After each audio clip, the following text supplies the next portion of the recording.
बाबा बागेश्वर को आप क्या मानते हैं? अरे वो चूतिया है पागल, उसको तो दिख जाए साला मारो सालों को। बाबा बागेश्वर चूतिया है? चूतिया है साला, बंदर है वो। अच्छा। वो हमारे देश को बर्बाद करने की कोशिश कर रहा है और जो उसके साथ में गुंडे बदमाश है वो भी उसके साथ चल रहे हैं। अच्छा। बोलना पागल है, क्या बोले बच्चा हम तुम। साला कभी मिल जाएगा साला बंदर बना देंगे उसको हम। अच्छा। ये तो सालों को गंगा से अभी उठा के लाओ, कहाँ है का सालों को उठा के लाओ, उसको देख लेते हैं। अभी उसकी आत्मा बोलती है कि परमात्मा बोलता है, उसकी माँ बोलती है कि जनता बोलती है। अच्छा। अभी लेकर आओ सालों घसीट के, अभी मार के दिखाते हैं उसको। मतलब बाबा बागेश्वर झूठा फ्रॉड कर रहे हैं? तो फ्रॉड ही है साला, फ्रॉड को लोग ही तो उठाते हैं जिंदगी में, सच्चे इंसान को थोड़ी उठाते हैं। ये भी हैं। अरे उसका भविष्य हम बताते हैं यार भाई। अच्छा। सीधी सी बात है, अभी चाहे तो अभी उठा के लिया उसका भविष्य क्या वो चाहे कितने बड़ा वाला किसी के भी संग में रहता हो, है ना। बाबा बागेश्वर का भविष्य बताएंगे तो बता ही दिया ना, उसका भविष्य देख ला, बुरा काल होने वाला, उसका अंत होने वाला। और ये बागेश्वर तो साला अब भी आया, क्या बताएगा वो चूतिया हमारों को कि ऐसा हो गया, मोक्ष हो गया, नहीं हो गया। उसको खुद को ही पता नहीं है कि मोक्ष क्या होता है। उसको पता नहीं है? उसको खुद को ही पता नहीं, अगर होता तो वो ऐसी बातें नहीं करता। अच्छा। उसको धक्का दे दो तो उसको पता चल जाएगा मोक्ष हुआ कि नहीं हुआ, मोक्ष की प्राप्ति क्या हुई, मोक्ष का ज्ञान क्या हुआ, मोक्ष कहाँ पर है, सही में क्या चीज है। हमें भी तो मालूम पड़ेगी, जनता को भी पता चलेगा कि सच है क्या। अरे उसकी माँ नहीं है, उसका भाई नहीं है, सबसे बड़ा देशद्रोही तो वही लोग होंगे।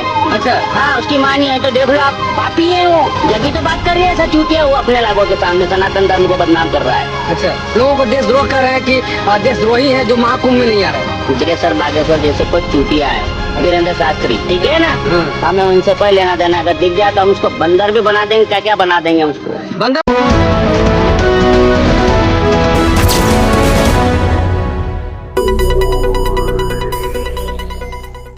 दोस्तों नमस्कार, स्वागत है आपका हमारे फिर से एक नए वीडियो में। तो दोस्तों कुछ दिन पहले महाकुंभ में भगदड़ से बहुत से लोगों की जान गई, सैकड़ों लोगों की जान गई और हजारों की संख्या में लोग घायल हुए। तो जिन लोगों की जान गई उनकी जान जाने पर बाबा बागेश्वर का एक बयान आया था जिसमें उन्होंने कहा था कि जिन लोगों की मृत्यु हुई है तो उनकी मृत्यु नहीं हुई है, वो उनका मोक्ष हो गया है। तो इसी मोक्ष को लेकर काफ़ी बड़ा बवाल खड़ा हो गया और शंकराचार्यों ने भी विरोध किया और काफ़ी बाबाओं ने भी विरोध किया, मीडिया में भी काफ़ी इसका विरोध हुआ और बाबा बागेश्वर को ट्रोल किया गया। तो उसी महाकुंभ में एक बाबा सामने आए जिन्होंने बहुत ही तगड़े से बाबा बागेश्वर का विरोध किया और उन्होंने ये भी कहा कि आ जाए बाबा, हम उसको मोक्ष दे देंगे। ऐसी बहुत सारी चीज़ें उसने कही जो आपको आगे वीडियो देखने को मिलेगा।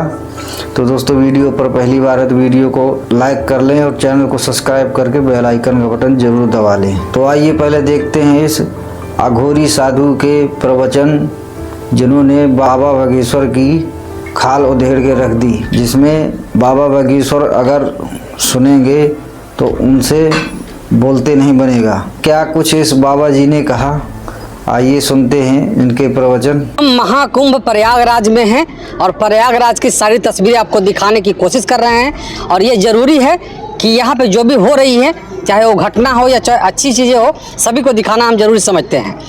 29 जनवरी की वो काली रात जिस दिन भगदड़ मची, भगदड़ के दौरान बहुत सारे हादसे हुए। आंकड़े तो बहुत हैं, बताए जाते हैं कम, 35-40 आंकड़े बताए जाते हैं सरकार के द्वारा। हालांकि ऐसा कहा जाता है कि भगदड़ एक ही जगह नहीं, भगदड़ 2-3 जगह मचे और 2-3 जगह मिला करके लगभग 1000-1500 के आसपास आदमी हताहत हुए हैं। इसी बीच में बाबा बागेश्वर धीरेंद्र शास्त्री जी का बयान आता है कि जो लोग इस भगदड़ में मर गए हैं उनको मोक्ष मिल गई है।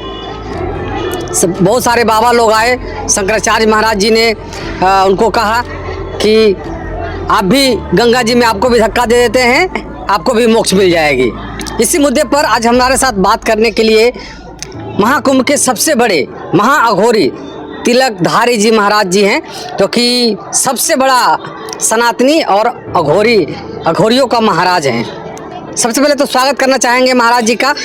स्वागत है महाराज जी। जय श्री महाकाल का आदेश को बन। कैसे हैं महाराज जी? बस ठीक है, गंगा मैया की कृपा चल रही है, बस देख रहे हैं महाकुंभ के अंदर जो महाकुंभ में तो बहुत गड़बड़ चल रही है बाबा। अब क्या करे, गड़बड़ चल रही है तो चल रही है। अब दुनिया वाले समझे, बड़े बड़े लोग हैं, बड़े बड़े ज्ञानी हैं, वो क्यों नहीं बचा पा रहे हैं, वो क्यों नहीं कर पा रहे हैं। सबसे पहले तो सवाल ये कि बाबा बागेश्वर को आप क्या मानते हैं? अरे वो चूतिया है, पागल, उसको तो दिख जाए साला मारू सालों को। बाबा बागेश्वर चूतिया है? चूतिया है साला, बंदर है वो। अच्छा। वो हमारे देश को बर्बाद करने की कोशिश कर रही है और जो उसके साथ में गुंडे बदमाश है वो भी उसके साथ चल रहे हैं। अच्छा। बोलना पागल है, क्या बोले बच्चा हम तुम। साला कभी मिल जाएगा, साला बंदर बना देंगे उसको हम। अच्छा। हाँ। बाबा सनातन धर्म को बढ़ावा दे रहे हैं, आप भी सनातन धर्म से आते हैं, तो इतनी बड़ी बात बोल रहे हैं आप। तो सनातन धर्म के अंदर रहते तो सनातन धर्म के लिए क्या कर रहा है वो? आलतू फालतू ऐसे कमेंट करता है, ऐसी बातें करता है कि क्या कहते हैं। अब उसके लिए हमारे बड़े बड़े शंकराचार्य जैसे भी गुस्से हो रहे हैं कि नहीं? हाँ। तो फिर हम भी तो सुन रहे हैं ना, उनके चक्कर में हमारे लिए भी तो दिखता है ना। क्या करें उन लोगों को, क्या बोले? अगर उसके माता पिता को अगर गिरा दे तो उसको पूछेंगे मोक्ष प्राप्ति हुई कि नहीं साले को। अच्छा। फिर आप भी कह रहे हैं कि उनको गंगा जी में धक्का दे देंगे? दे दो सालों को गंगा से, अभी उठा के लाओ। कहाँ है का सालों को उठा के लाओ, उसको देख लेते हैं। अभी उसकी आत्मा बोलती है कि परमात्मा बोलता है, उसकी माँ बोलती है कि जनता बोलती है। अच्छा। अभी लेकर आओ सालों को घसीट के, अभी मार के दिखाते हैं उसको। मतलब बाबा बागेश्वर झूठा फ्रॉड कर रहे हैं? तो फ्रॉड ही है साला। फ्रॉड को लोग ही तो उठाते हैं जिंदगी में, सच्चे इंसान को थोड़ी उठाते हैं। हाँ, ये भी बात है। हाँ। झूठों का पहला बोल वाला होता है, सच का गला घुटता है। अच्छा। सच बोलने वाला कड़वा होता है। अच्छा। भले नीम के अंदर कितनी भी आप मिठा डालो, कड़वा ही रहेगा। सच बात। बस सच बोलेंगे हम तो कड़वा है तो दुनिया में आग लग जाएगी। इसलिए हम कुछ चीज से कुछ नहीं बोल रहा। बाकी हाँ, वो पागल है, चूतिया साला। बाबा बागेश्वर पागल है? पागल है, चूतिया है। अरे बाबा बागेश्वर सभी का किस्मत देखते हैं, उसका भविष्य बताते हैं। अरे उसका भविष्य हम बताते हैं यार भाई। अच्छा। सीधी सी बात है, अभी चाहे तो अभी उठा के लिया, उसका भविष्य क्या वो चाहे कितने बड़ा वाला किसी के भी संग में रहता हो, है ना। बाबा बागेश्वर का भविष्य आप बताएंगे? तो बता ही दिया ना, उसका भविष्य देख लिया। बुरा काल होने वाला, उसका अंत होने वाला। वो अब आज के बाद वो भी है ना, चुपचाप सन्यासी बाबा के माला जपेगा खाली। अच्छा। उसका गुरु का भी नाम बदनाम कर रहा है वो। अच्छा। इस शब्दों को बोल बोल के। अच्छा नहीं है, हम बहुत क्रोधित है उसके। बाबा ये शब्द जब उन्होंने बोला राम कथा के और रामायण कथा के अंदर में कि जो भी लोग मर गए भगदड़ में उनको मोक्ष मिल गई है, इस पे आप क्या कहेंगे? देखो, भगदड़ जो है एक पब्लिक का कॉन्फिडेंस, भगदड़ होना एक डिवाइडेड होना चाहिए, अलग अलग। भगदड़ का कारण कब होता है? एक भेड़िया चले तो दूसरा भेड़िया भी चलता है। चलता है ना। तो हमारी जो पब्लिक और जनता है वो धैर्यता से नहीं रहती कभी भी। सुख शांति संप्रदाय से हमारे देश को सनातन धर्म से आगे नहीं चल पाती है। कोई ना कोई छर्रे होते हैं, कोई ना कोई राहु होता है, कोई ना कोई केतु होता है। तो कभी दौड़ लेता है, कभी चल लेता है, तो उसके पीछे हादसा हो जाते हैं। और कुंभ महाकुंभ के अंदर कोई पहली बार हादसा नहीं हुआ है। अच्छा। कई बार कहीं हादसे हो चुके हैं महाप्रयागराज में भी, ठीक है ना। अगर देखे तो पुराने इतिहास भी देखे तो थोड़ा थोड़ा देखोगे तो उस टाइम की बात है। और ये बागेश्वर तो साला अब भी आया, क्या बताएगा वो चूतिया हमारों को कि ऐसा हो गया, मोक्ष हो गया, नहीं ये हो गया। उसको खुद को ही पता नहीं है कि मोक्ष क्या होता है। उसको पता नहीं है? उसको खुद को ही पता नहीं। अगर होता तो वो ऐसी बातें नहीं करता। अच्छा। हाँ, सीधी सी बात है। शंकराचार्य जी भी उन पर बहुत बड़ा टिप्पणी कर रहे हैं कि उनको गंगा में धक्का दे दिया जाए, उनको भी मोक्ष मिल जाएगा। तो सही बोल रहे, कोई गलत थोड़ी बोल रहे हैं। शंकराचार्य बोल रहे हैं कि उसको धक्का दे दो। अच्छा। तो उसको पता चल जाएगा मोक्ष हुआ कि नहीं हुआ, मोक्ष की प्राप्ति क्या हुई, मोक्ष का ज्ञान क्या हुआ, मोक्ष कहाँ पर है, सही में क्या चीज है। हमें भी तो मालूम पड़ेगी, जनता को भी पता चलेगा कि सच है क्या। सीधी सी बात है। इसलिए उसको उठा के लाओ, उसको गंगा में नहलाओ। चूतिया सरी के लोगों को नहला रही है, खुद तो नहा नहीं रही है। अच्छा। खुद नहाए नहीं? और क्या पागल, खुद नहीं नहाया गंगा में? कोई नहा नहीं रहा गंगा में, लोगों को चूतिया। सबसे बड़ी बात बोल रहे हैं बाबा ये कि बाबा बागेश्वर गंगा में नहीं नहाए हैं और ये दूसरों को नहाने के लिए बोल रहे हैं। उसकी खुद की पटरी, कहीं वो उसका मोक्ष नहीं हो जाए। बाबा ये कहाँ तक सच्चाई है? बाबा बागेश्वर ने एक बात और भी कही कि जो भी इस महाकुंभ में नहीं नहाया वो पापी है। ऐसा नहीं है। महाकुंभ में जो भी नहाएगा और उसके कर्मों के आधार पे होता है, उसके अंदर के जो संस्कारिकता के आधार पे होता है, उसके पूर्वजों के आधार पे होता है। वो जिस कंडीशन में महाकुंभ में जो भी दान पुण्य जो भी करना चाहता है उसकी प्राप्ति होती है। बाबा मेरा सवाल ये है कि बाबा बागेश्वर जी ने ये कहा कि जो भी इस कुंभ में नहीं आए हैं पूरा देश के लोग वो पापी है। हाँ, तो उसकी माँ भी नहीं आई तो देशद्रोही है। अरे उसकी माँ नहीं है, उसका भाई नहीं है, सबसे बड़ा देशद्रोही तो वही लोग होंगे। अच्छा। हाँ, उसकी माँ नहीं आई तो देख लो आप, पापी है वो। जब भी तो बात कर रही है ऐसा चूतिया, वो अपने लागों के सामने सनातन धर्म को बदनाम कर रहा है। अच्छा, लोगों को देशद्रोह कर रहे हैं कि देशद्रोही हैं जो महाकुंभ में नहीं आ रहे हैं। देशद्रोही तो सबसे बड़ा वो जो नहाया ही नहीं अभी तक, बागेश्वर। अच्छा, नहाए बागेश्वर जी नहीं नहाए? चूते नहाए क्या? हम तो दिखा ही नहीं अभी तक उसको नहाते हुए, कहीं दिखा ही नहीं। वो तो खाली वीडियो बना ले 4 चंगड़ों के पास में बैठ के। अच्छा हाँ, बाबा, ये भविष्य बताते हैं, उनके बारे में क्या सच्चाई क्या है बताइए। सच तो लोग आप ही से लोग से जानना चाहते हैं। देखो अगर भविष्य बताता है तो उसको पूरा कॉन्फिडेंस होता है कि मेरे देश के अंदर क्या होने वाला है, हाँ, है ना? हाँ। वो देश के लिए मर मिटेगा भविष्य को देखने के बाद कि ऐसा नहीं ऐसा होगा। पर विधि का विधान जो है वो टलता नहीं, अटल होता है। अच्छा दूसरी बात, जो बागेश्वर जो फालतू की बातें करता है ना, हम इस बागेश्वर जैसे चूतियों को नहीं मानते हम लोग। अच्छा। ठीक है ना? हाँ। उसका जो कर्म है, उसका जो भला है, उसका सर्वनाश खुद जनता करेगी। हम क्या कर सकते हैं? झूठी पर्चा निकालते हो। झूठा पर्चा, अगर पर्चा निकालता तो 29 तारीख को जो मोक्ष की प्राप्ति कर रहा है तो पहले लिख देते कि 29 तारीख को सनातन धर्म के अंदर महाकुंभ के अंदर जितने भी अधर्मी पापी चूतिए जो भी है वो कुछ हो जाएगा, घटना हो जाएगा, तो पूरी दुनिया उसको अकबर के सिंहासन पे बिठा देती, अगर वो सच होता तो।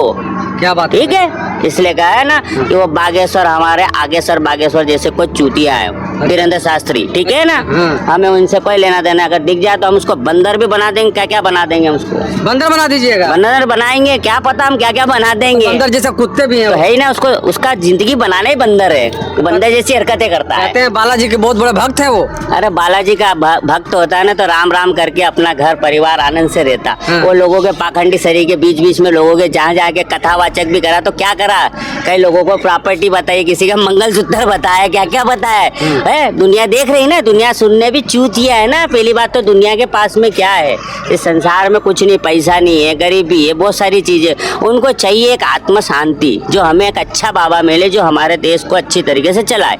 पर वो क्या, जरा सी देर की सदी होती है, 4 घंटे का कोई परिवार आता है, कोई अच्छा बड़ा उत्साह दिया, 1-8 करोड़ रुपए दे दिया तो वो पागल हो जाता है कि मैंने सिद्धि कर ली बहुत बड़ी। अच्छा। ये सब फालतू, ये सब पैसा कमाना, ये कमाना, ये सब फालतू की बात। हमने तो नोट जलाते हैं, क्या करते हैं हम तो नोट जलाते हैं, राखोड़ी है मसानी। अच्छा। हमें कोई किसी से लेना देना नहीं। वो खुद आए तो सही मोक्ष बताते हैं हम तेरे को, मसान के अंदर मोक्ष कैसा होता है, कैसे पिंडदान होते हैं, सब बताएंगे तेरे को। आए हम, हमारे पास मसान है। बाबा बागेश्वर का भी पिंडदान करेंगे क्या? करवाएंगे ना, उसको दिखाएंगे ना। हमारे तो शंकराचार्य से पूछ के बोलेंगे थोड़ा आदेश दे दो, सालों को उठा के ले आए हम थोड़ा। अच्छा। हाँ, मसान में फिर बता दे। चैलेंज कर रहे हैं आप? तो और क्या, राम राम सत्य है। अगर किसी के शादी का ब्याह होता, अगर बोल दो कि राम राम सत्य, तो क्या बोलेगा, भैया मेरे घर में ब्याह हो रहा हाँ। है ना? तो राम सबसे बड़ा है। हाँ। हाँ, बाकी वो दुनिया सब बकवास है, चूतिया है साली।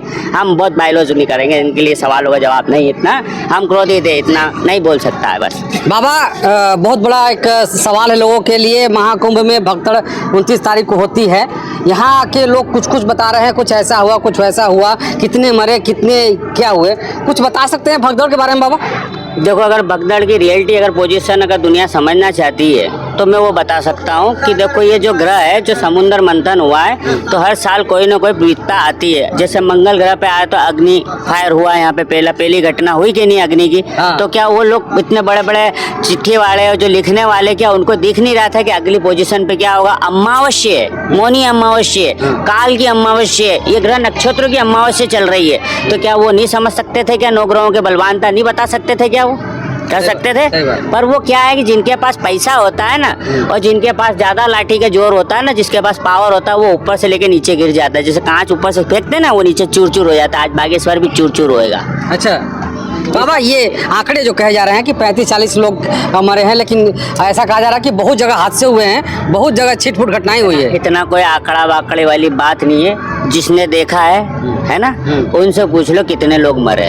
और जो प्रशासन है उनसे पूछ लो, जो पुलिस कर्मी यहाँ पे पड़े हुए हैं, जो इंतजार कर रहे हैं, उनको 100 लेके अस्पताल तक पहुँचा रहे हैं। हम भी देख रहे हैं कि इधर से इधर एम्बुलेंस दौड़ रही है, क्या दौड़ रही है, वो उनकी मेहनत कर रहे हैं, वो उनकी जगह पे हैं। अब 10 या 25 या 50 आंकड़ों में क्या, अभी ये कितने कुंभ का कितना आंकड़ों से पैदा हुआ है ये बताइए? लाखों जनसंख्या से है ना। विश्व में भी आया ना, बाहर से विदेश भी आए होंगे, शायद विदेश भी मर गए होंगे, क्या पता? हाँ, हो सकता है ना। पर जो भी है, साक्षात गंगा मियाँ, उनको भगवान उनकी आत्मा को शांति दे, अच्छे से रखे, हर जन्म में वो पैदा होए, हर जन्म में सनातन धर्म के लिए आए। इसके लिए अब आंकड़ा और ना आंकड़े से बारे में हम क्या बताएंगे? जो है वो 0 है, सीधी सी बात है।